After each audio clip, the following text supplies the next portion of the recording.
Hello and welcome to the Regan Hypnotherapy podcast, brought to you in association with Spotted in Ely. Now, in this episode I want to talk about something that everyone with anxiety experiences at some point, and that's overthinking. And so you might find yourself replaying conversations in your head, worrying about things that might happen in the future, or going over, dwelling, analysing, replaying situations long after they've finished, like your brain can't let go of it. When you find yourself thinking about things that could happen, it's always the worst case, like things that you dread, things that would be really bad, and so it makes you feel really anxious even when you're not even in that situation, and you probably already know it isn't going to happen the way you're thinking anyway. And then if you're thinking back over something that has happened, you distort it in your mind, you go over it, leads to low mood, you can be very hard and very self-critical to yourself. And overthinking can feel exhausting, frustrating, and sometimes impossible to switch off. Your mind just races from one thing to the next over and over, like you just cannot find a way out of it.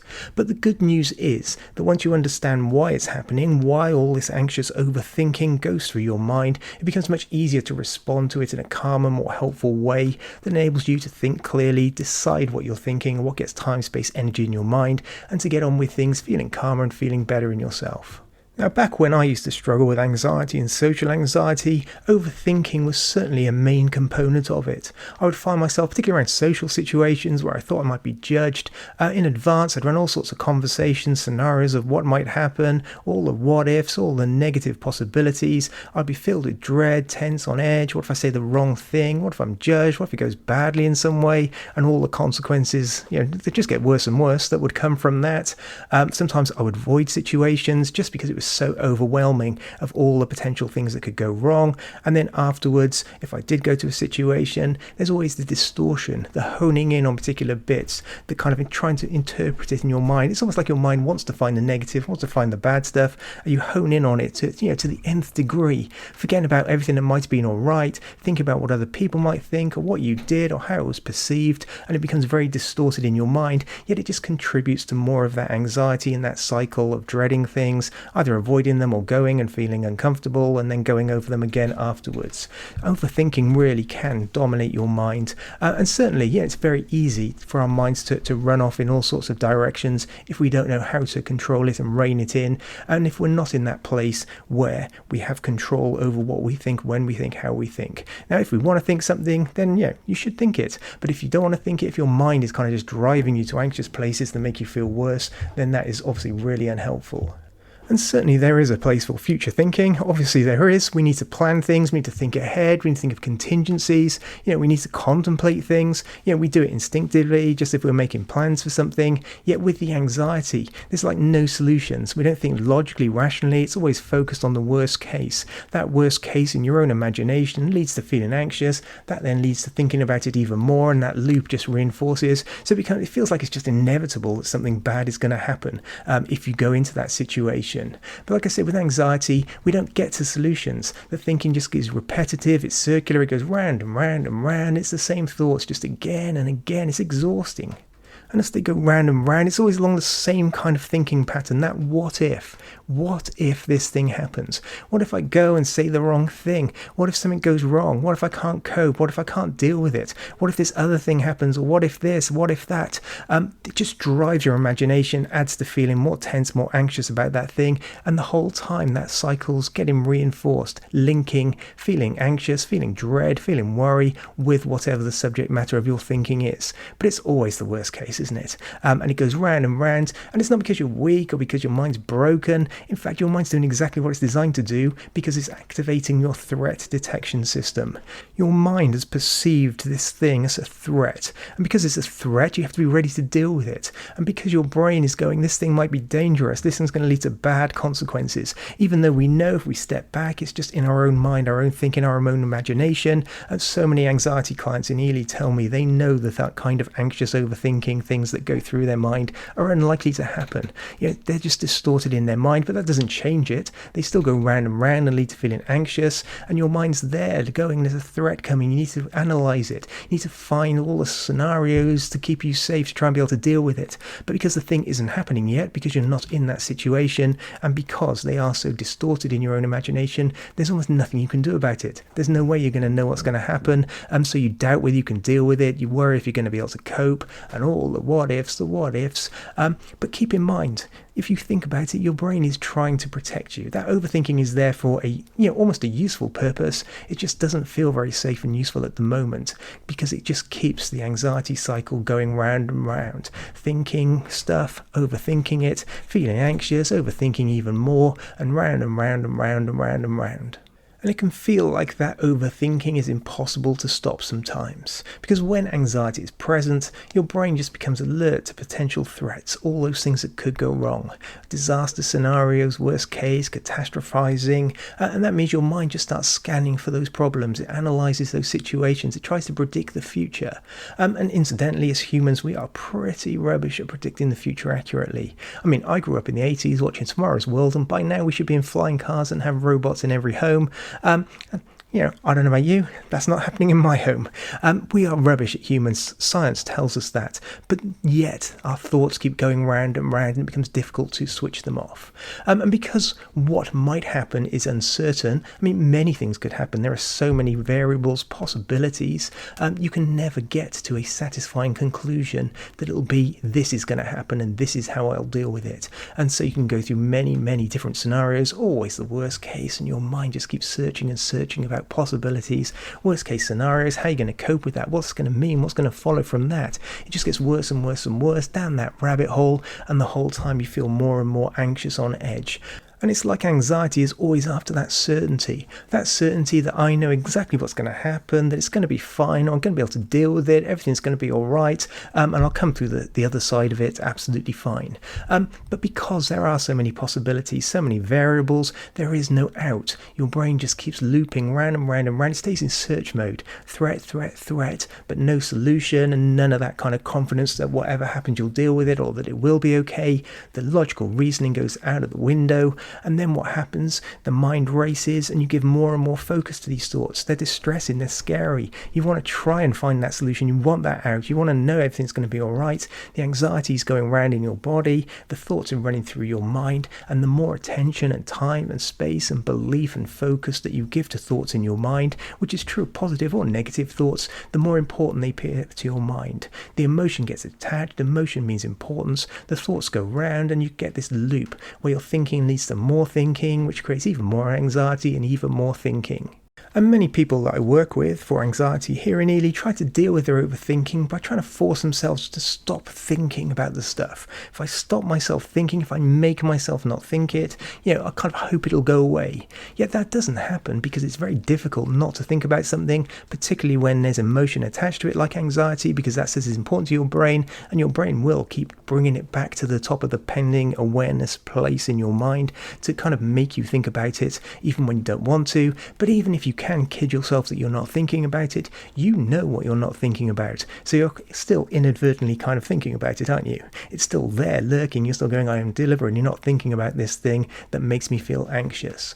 Or maybe you get yourself distracted in the day. Like sometimes in the daytime we can keep busy, we can do stuff, we can be active, yet it's still there again. The emotion's there, the overthinking's there, the subject matter's there. Your brain is still going, this is a threat that we need to deal with to keep ourselves safe.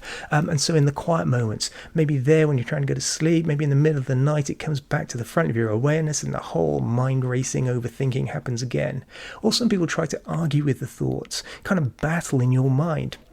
People often talk about from this good side or this bad side, this angel, this devil. It's like the two parts of your mind just arguing and you battle inside, which just creates more stress that just really feeds into the anxiety as well. And it just makes the negative, unwanted thoughts even louder in your mind. Like everything just rises, it becomes more and more. There is nothing beneficial from arguing, probably with others, but definitely with yourself and your own thinking and how your mind works. And always keep in mind, your brain is trying to be helpful here. Your brain has decided that this thing you're thinking about is a threat. It is important to know how you're going to deal with a threat. If it gets closer, the anxiety rises, because why would you put yourself in a dangerous situation? Like your brain is well-meaning, it's doing what it's designed to do. It would be helpful with an actual, logical, factual, rational threat. But here we're talking about distorted things we're imagining in our minds. Things there, catastrophizing, all those worst case, all those what ifs. So just doing those things, giving it time, space isn't helpful. Just distracting from it isn't helpful. What we need to do is have ways to undercut it, rein it in, calm the emotions, and change that pattern that's kind of going on at the moment. So a much more helpful approach to anxious overthinking is to change how you respond when those thoughts appear, so that they appear less, so you feel calmer more, so that they appear less. So that if you want to think about something, you need to plan, you need to think what might happen, you need to have all the contingencies sorted in your mind. That is useful if it's just thinking of the worst case over and over, feeling more anxious, and just finding there is always something to worry about, because the same thinking pattern just drives into other things. When you feel that emotion, your brain will find something. It just kind of flows into the next thing. And people often tell me how they just find there's always something to worry about, always the next thing, always this sense that this thing might have been okay, but the next one it could all go wrong. So we need to change how we respond to anxious overthinking stuff and those kind of perceived threats that are kind of going through your mind at the moment. And when it comes to dealing with overthinking, I think it's important to focus on both aspects of it. That is kind of the physical feeling of anxiety and the overthinking anxious thoughts that currently go through your mind. Because if you calm the anxious feeling, then you calm your mind and it becomes easier to think more clearly and you feel more calm and balanced. Even if you're thinking of what could happen, you'll be able to think of it in a much more logical, rational, clear way where you know you can deal with things, you can plan for things, you can respond to things, and that whatever happens will be okay. And in my last podcast, I covered a breathing technique. Essentially, if you extend the out-breath in your breathing and you practice it and make it habitual, then everything calms down. And when everything is calmer physically, that drives where our mind goes. When you feel anxious, that feeling drives your mind to find what is this thing that I feel anxious about, where is the threat? From one thing to the next, jumping around, racing. When you calm everything down physically, and breathing is probably one of the easiest ways, or being active and exercise and so on, you calm those feelings, you calm your mind.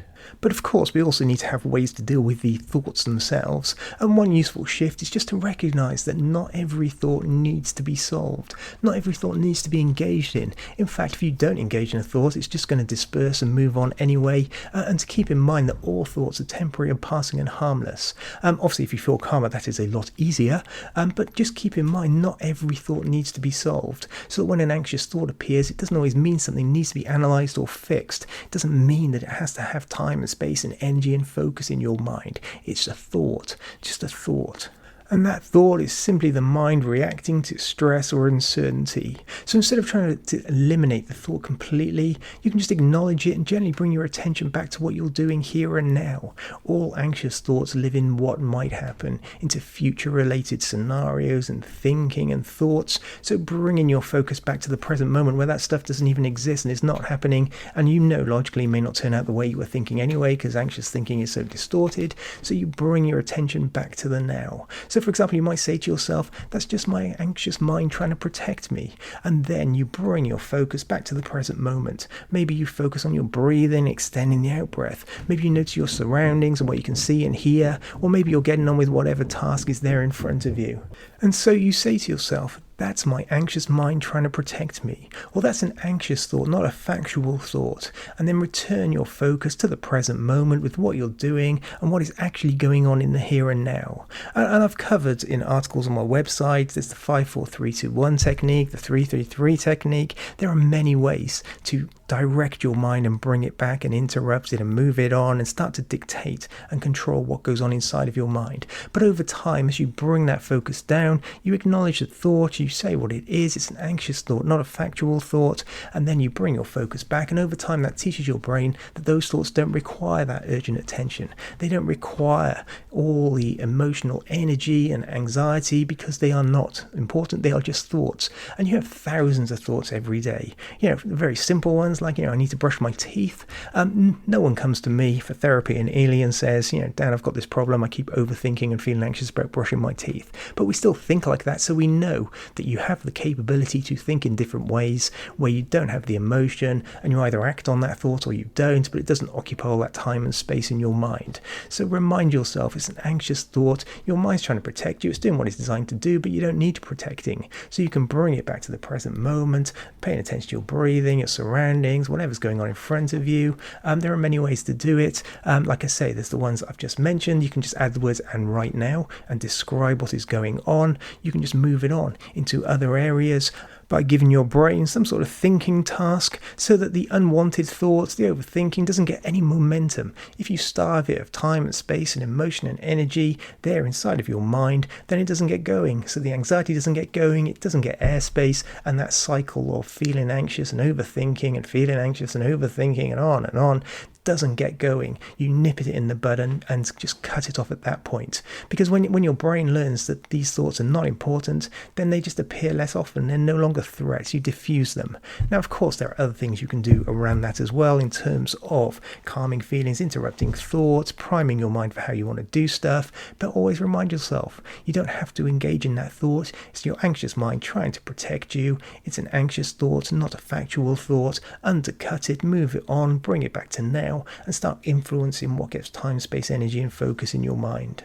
And so as I draw this episode of my anxiety podcast to a close, please do keep in mind that overthinking is one of the most common experiences for people dealing with anxiety. It's very familiar. You're not alone with this stuff, and it's not a sign there's anything wrong with you. It's just that your mind is trying, perhaps a little too hard and a little too often, to keep you safe and protected. That is useful, as I've said before, if we are faced with a threat, but here you are already safe, and we know logically these things aren't going to turn out the way you're thinking. So keep in mind, understand from what we've been talking about what's happening, and so you can start to respond in a calmer way and begin to loosen and weaken and change that cycle of what's going on inside of you so that you feel more calm, more confident, more in control more of the time. Now, if you'd like to learn more about anxiety and how the mind works, you can find tons of articles and resources on my website. And if anxiety or overthinking has been affecting your day-to-day life, you're always welcome to explore personalised support through anxiety hypnotherapy. So do get in touch. Now, thank you for listening. I think I should thank you for, if you've got this far, you've got all the way through it. So thank you very, very much. It's been great to have you here. I hope you found something of use here today, and I'll be back very soon with the next episode of the Dan Regan Hypnotherapy podcast, brought to you in association with Spotted in Ely. You take care until then.